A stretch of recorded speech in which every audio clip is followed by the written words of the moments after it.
गाड़ी से हम आपको सूरत-ए-हाल दिखाने की कोशिश करते हैं। ये सामने इंडस हाईवे है जो हमें जो दूसरी तरफ नजर आ रहा है, वो सामने जो टैंकी नजर आ रही है वो मौलाना साहब का मदरसा है जी। मौलाना फजलुर रहमान साहब का मदरसा है और उसके साथ उनके घर हैं।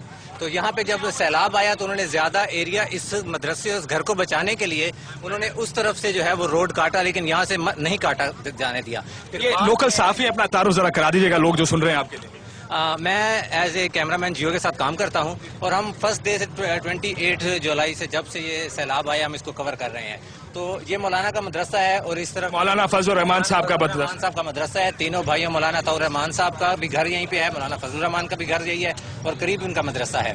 जब शोरकोट शहर में पानी दाखिल हुआ तो उनको कहा गया कि हम ये रोड काटना चाहते हैं, लेकिन उन्होंने रोड काटने नहीं दिया और जब ये रोड के उस साइड से ये सिटी के बिल्कुल करीब पहुंच गया और अब यही था कि अब नेक्स्ट टारगेट जो है वो सिटी है, तब मदरसे से जो है मदरसे की सड़क से इन्होंने पानी काटने दिया और फिर ये एरिया जो है वो मोस्ट अफेक्टेड और ज्यादा अफेक्टेड हो गया। और ज्यादा अफेक्टेड हो गया। जरा अगर हम दिखा सकें, हमारे पास यही व्यू है इस वक्त आपको दिखाने के लिए, लेकिन ये दोनों तरफ जो कैंप सेटअप किए गए हैं, हम बार बार इसको रीएम्फसाइज कर रहे हैं इस नुक्ते को कि वजीर आजम साहब के लिए रात को 1 बजे टेंट सारे लगाए गए हैं।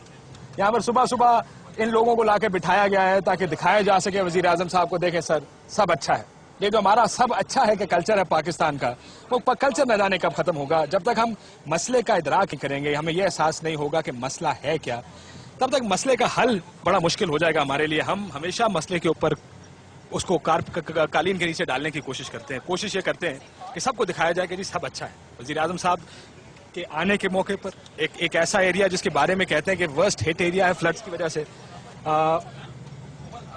लेकिन फिर भी कुछ नहीं हो पा रहा है। और जैसे उन्होंने कहा कि ये इन्फ्लुएंसेस की गेम है। ये इन्फ्लुएंसेस से मुराद ये है कि जो ज्यादा इन्फ्लुएंशियल होगा, जिसके पास ज्यादा इख्तियार होगा, जो ज्यादा तगड़ा होगा, वो बच के निकल जाएगा। अभी हमारे भाई ने हमें बताया कि मौलाना फजलुर रहमान साहब का मदरसा और घर बचा लिए गए।